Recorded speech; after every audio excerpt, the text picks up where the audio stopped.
The garden lay half asleep beneath the late afternoon sun, that golden hour when even the leaves seemed reluctant to stir. A bee droned lazily near the roses, and on the terrace's warm stone stretched a gray cat, Saha, her fur gleaming like soft ash silk. She belonged to Elaine, or perhaps Elaine belonged to her. No one could ever tell where the bond began. Elaine loved the garden as he loved the sound of his own solitude. He had grown up in that house of quiet rooms and long, sunlit corridors where his mother's perfumes still lingered, faint as memory. Saha had been his companion since boyhood, silent, watchful, and wholly devoted. She followed him like a shadow, her paws soundless on the parquet, her eyes glowing with an understanding that needed no words. Now, at 25, Elaine was engaged to Camille, a young woman of quick laughter and nervous hands. She was not born to silence or shadows. Her world was the city, music, movement, conversation that glittered without meaning. When Elaine brought her to the house for the first time, she felt its stillness like a veil thrown over her breathing. Saha observed her arrival from the window seat, unblinking. Her tail twitched once, a small signal of disapproval. Camille tried to pet her, smiling with effort. "Pretty creature," she said, but her voice trembled, and the cat slipped away soundlessly. Elaine smiled faintly, unaware of the current that had just begun to move beneath his domestic peace. "She's shy," he murmured. "She doesn't like strangers." Camille laughed, though the sound came out riddle. "I'll make her love me. I'm not afraid of cats." But she was, not of their claws or teeth, of their calm, of that slow, unhurried gaze that seemed to look through her to something smaller, less worthy. As evening fell, the three of them dined in a room scented with wisteria. Saha curled on Elaine's lap, purring softly. Camille sat opposite, her smile strained, her eyes drawn to that delicate creature pressed so intimately against her fiancé's heart. Outside, the garden darkened, the air sweet with the promise of summer. Within, a triangle had already formed, silent, instinctive, and fated. Marriage did not soften the quiet distance between them. Elaine remained gentle, attentive, but distracted, his affection cool, like light filtered through glass. Camille sensed that she existed beside his true life, not within it. He missed the garden, the house, the cat, that small, perfect emblem of everything he loved before her. When he spoke of Saha, his tone changed, tender and nostalgic. Camille would smile, though inside a slow resentment began to curl like smoke. They returned to the countryside for the summer. Elaine was almost boyish again, his face lit with that rare ease she had never managed to summon.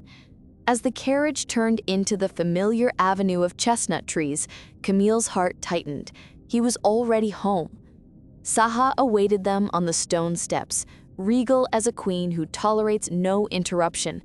She brushed lightly against Elaine's legs, then leapt into his arms, pressing her head beneath his chin. He laughed, murmuring, "She remembers." Camille stood aside, the observer of her own exclusion. "She hasn't changed," she said. "Neither has anything here," Elaine replied dreamily, stroking the cat's head. The first nights passed in uneasy harmony. Saha reigned, gliding through rooms as though the house still belonged to her alone. She slept on Elaine's pillow, she watched him read, she followed him into the garden. Camille tried to ignore it, to convince herself of her own place beside him. Yet each time she reached for Elaine, the cat was there, serene, immovable, infinite. Once at dinner, Elaine lifted a morsel of chicken to Saha's waiting mouth. Camille laughed too quickly. "You spoil her more than you spoil me.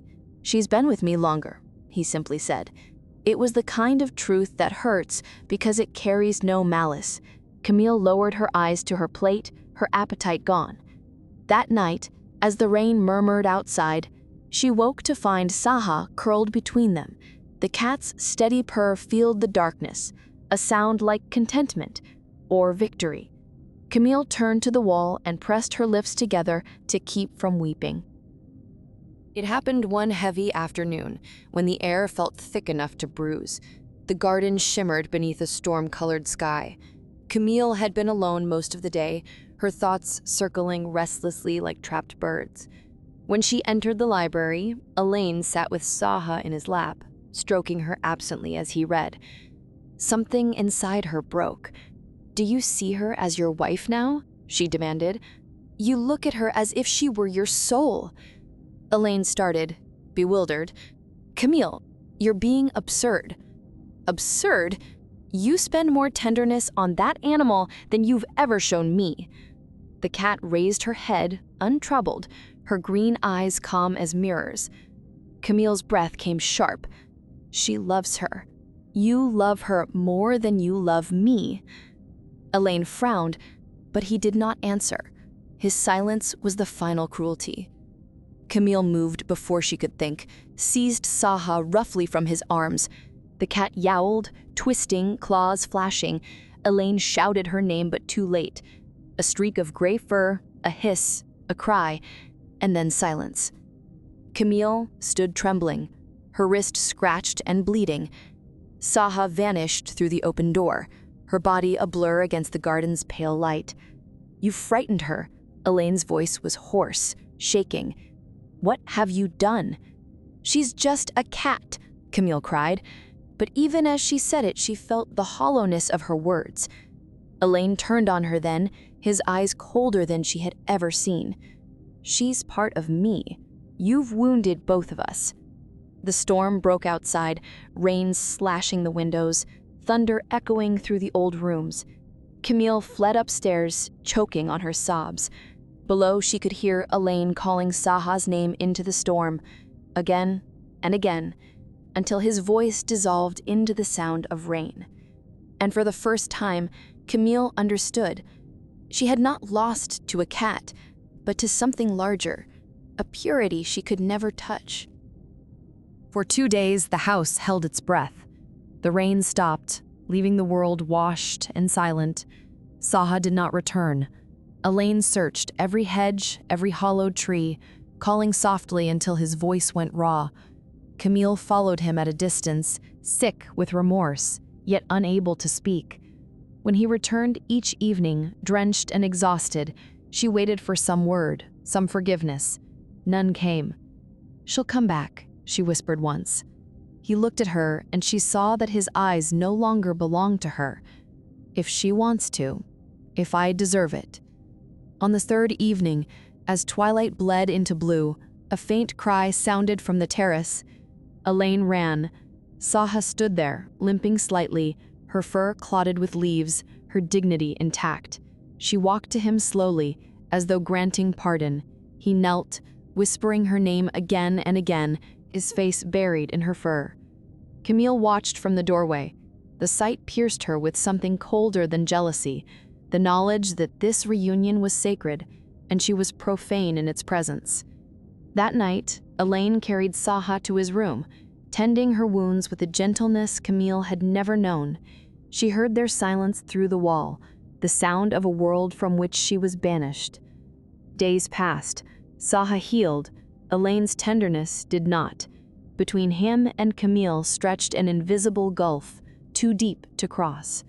She avoided his eyes now, moving through the house like a ghost. The servants whispered that she was ill. In truth, she was only empty.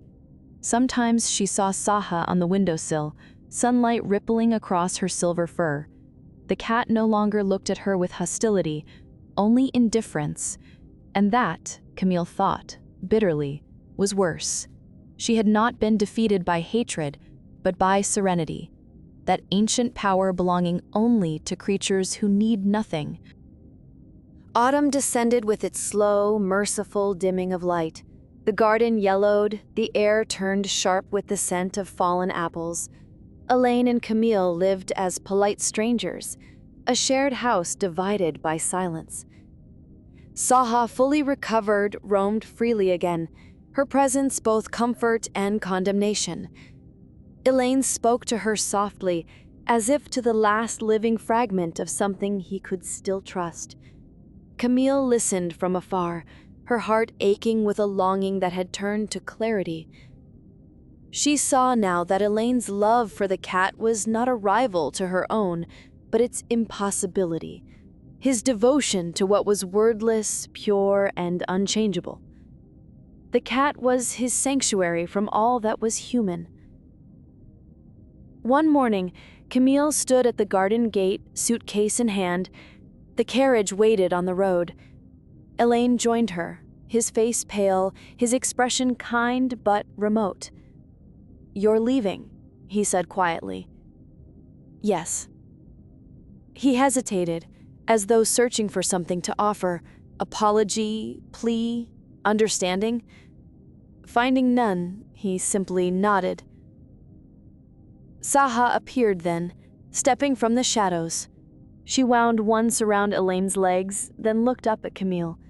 Calm, unreadable, eternal. Camille smiled faintly. "Take care of him," she whispered. The cat blinked once, as if in answer. When the carriage rolled away, Elaine stood watching until the dust settled. Then he turned back toward the house, where Saha waited at the threshold. They moved together through the fading light, into rooms that smelled of books and rain. Saha leapt onto her favorite chair, curling into a perfect circle. Elaine sat beside her, his hand resting gently on her back. Outside, the last leaves fell in slow spirals. Inside, silence returned, no longer cold, but absolute. And as dusk deepened, the cat began to purr, that low, rhythmic murmur that spoke not of love's victory, but of its final peace.